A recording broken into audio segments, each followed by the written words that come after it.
Your dear friend, the narcissist, just walked away from you without any warning, at least on your part, without any indication that anything was wrong, anything was going on. They just kind of disappeared. And you're wondering, why is it that they can do that without any sense of guilt? I mean, these people basically spent the last, I don't know, months, maybe years screwing you over, taking advantage of you, putting you down, devaluing you, taking away virtually every sense of dignity that they possibly could take from you. And they have no guilt. They have no shame. It doesn't bother them in the least. And we're wondering to ourselves when that happens to us, and I'm sure it's happened to you, otherwise you probably wouldn't even be here. How can they do that? I mean, could you do that? I couldn't. I mean, just hurt somebody and walk away from them. There are times when I have disappointed people in the past. I'm talking half a century ago, because I'm nearly 70 years old. And I've learned quite a few things over these past decades trying to share with you, if you don't mind, what I've learned.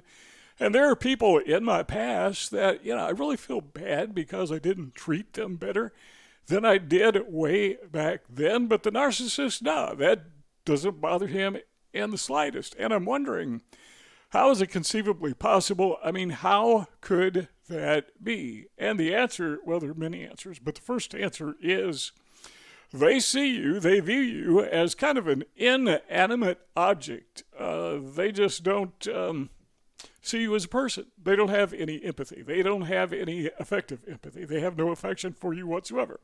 The illustration, the analogy that I like to use and other people use is that of a tissue paper. I want you to think about the last tissue paper that you used. Okay, my wife and I went out for pizza this afternoon, and we used some napkins. I haven't given a thought to those napkins until just now. I mean, we used them, we discarded them, they're gone. I don't know what happened to them. I don't really care. Well, to you, you are to a narcissist, you're just like a napkin. I mean, they used you, they got whatever use they could get out of you. And once you're used up, well, they don't need you anymore, so you're gone. Just like a napkin, just like a tissue paper, flushed down the toilet, you're gone.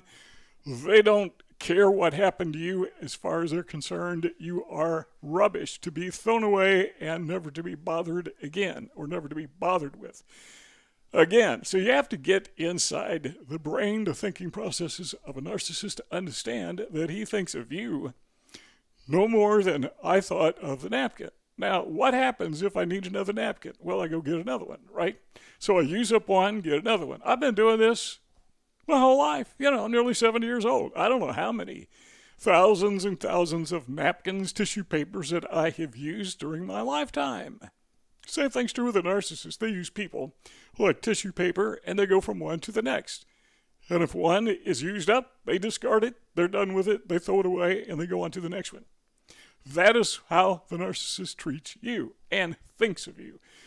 He thinks no higher, he thinks no lesser of you than just any piece of rubbish. So they just totally, it seems, wear you out, use you for all they can use, and then you're gone. Now to you, this seems to be kind of, well, abrupt. It's almost like you're taken by surprise. That's by design, by the way, usually. Now some narcissists, they're not that smart.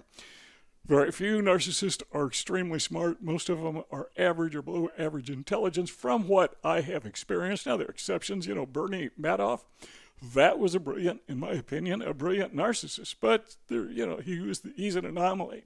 Most of these people, not that smart, but some of them are smart enough to make sure that they discard you and you don't discard them.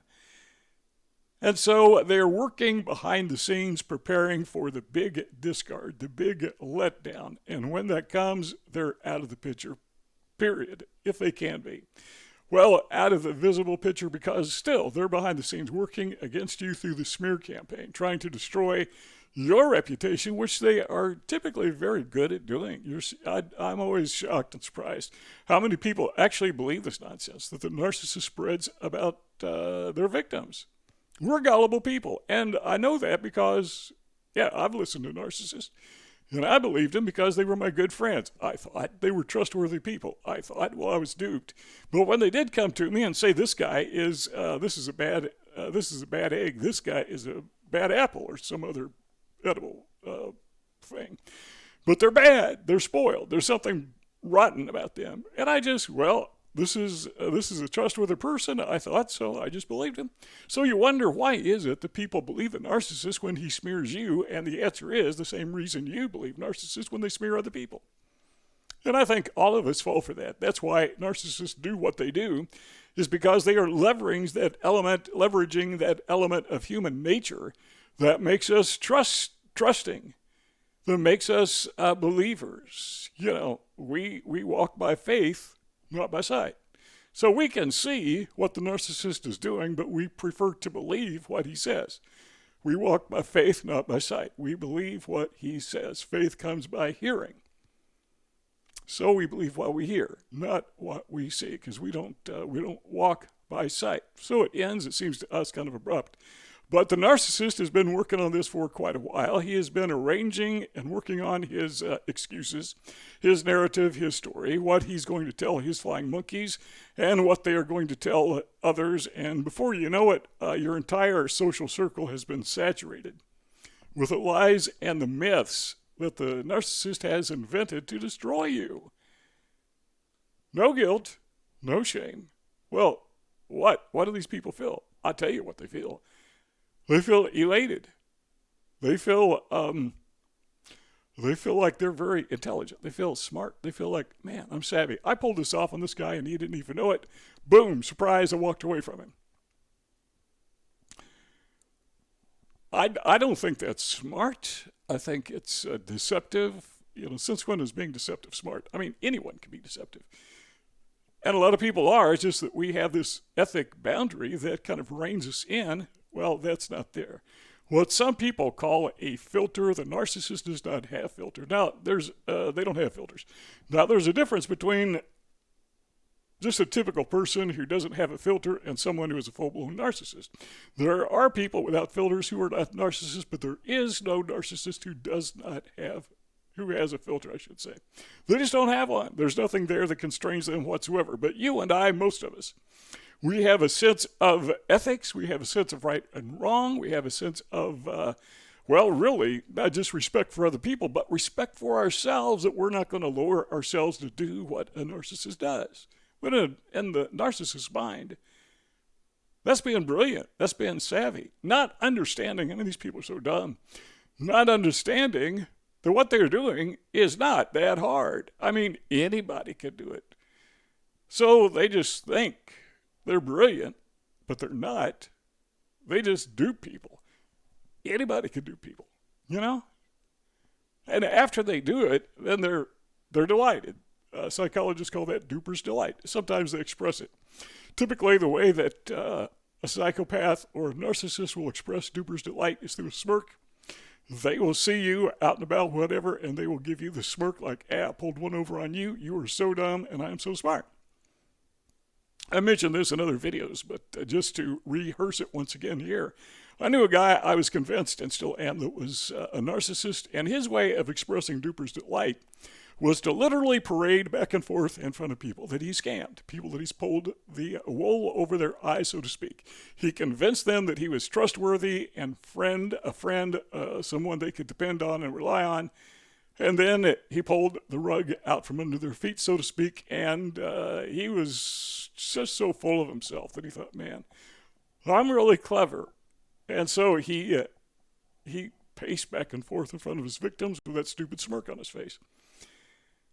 Why do they do that? Well, once again, because they have no real effective empathy. Because you and others, everybody, you are just inanimate objects. You're just things to be used. You're like tools. You are tools of gratification.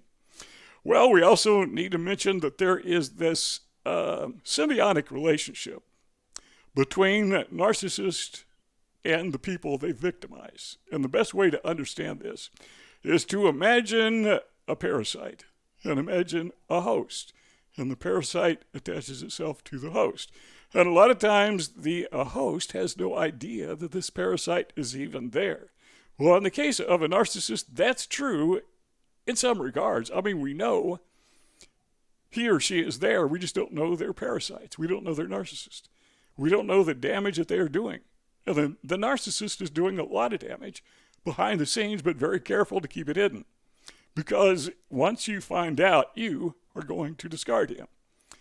Not immediately, because originally, during the love bombing stage, during the grooming stage, you were convinced, I was convinced this was really a cool guy. Or if it's a love thing, you were convinced this is a true love. It's hard to get over that. So the narcissist never was into it. He knew from day one that there was no friendship. He knew from day one there was no love interest, whatever. He knew that. You didn't know that. So while you were still embarked, your mind is still permeated with this love symbiosis or this friendship symbiosis. The narcissist is, he's no longer doing that. He's no longer love bombing you, but he's gone on to abusing you. And you don't know it. You don't even realize it at the first, what he's doing. He is debasing you. He is humiliating you, or she. You don't even know it. You don't realize it, because at first it's so subtle. And you're still clinging to that person that you thought was your friend or your love interest. And you're just not ready to accept the fact that this guy is a scammer. And he or she will pull that off for a very long time. These people who do catfishing, that's why they succeed, is because they are so convincing initially that they are real. Now, these people, they don't even exist. They are so fake. Yeah, there's a real person behind it, but they're not the person, not even the right name, not even the right photograph that they present. And still, people believe them. Long after they know they've been scammed. Sometimes they still send these people money, and they know they're fake.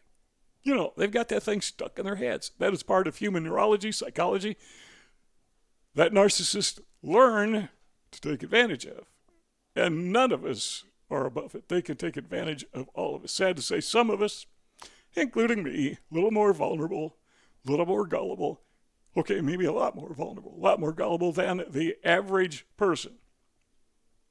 So one thing we need to keep in mind, you are in a line of victims. So I want you to imagine a conveyor belt. Maybe you're in a factory somewhere and they're making whatever they make and they put them in boxes. So you got this long conveyor belt of boxes and you are one of those boxes. So the narcissist takes advantage of you, but you've got all those boxes in front of you. Those are victims, represent victims that the narcissist has taken advantage of in the past. And you've got all these boxes behind you on the conveyor belt. And those are all victims that the narcissist has lined up to take advantage of in the future. You are just one of many. Now, that may be comforting. It's not particularly comforting to me because I don't like it. Because I don't like people to hurt other people, but that's what they do. So you are one of many. So you say, well, there's something about me. What happens is now we're internalizing it. We're blaming ourselves for what he or she did. Can't do that. But the fact of the matter is, once they're done with you, the box on the conveyor belt, there's that box right behind you, and they're going to move on to that box and just totally forget about you. Again, you're just a tissue paper. You're a napkin. You're toilet paper. You're something to be flushed away, thrown away, and forgotten about. And the narcissist thinks no more of you than he does of any other worn out, broken down piece of anything. They are done with you. See those two rectangles on the screen? If you like what you heard and seen, you want to hear and see some more, just click on one of those two rectangles and we'll keep on talking. If not, thanks for stopping by, and we will see you all next time.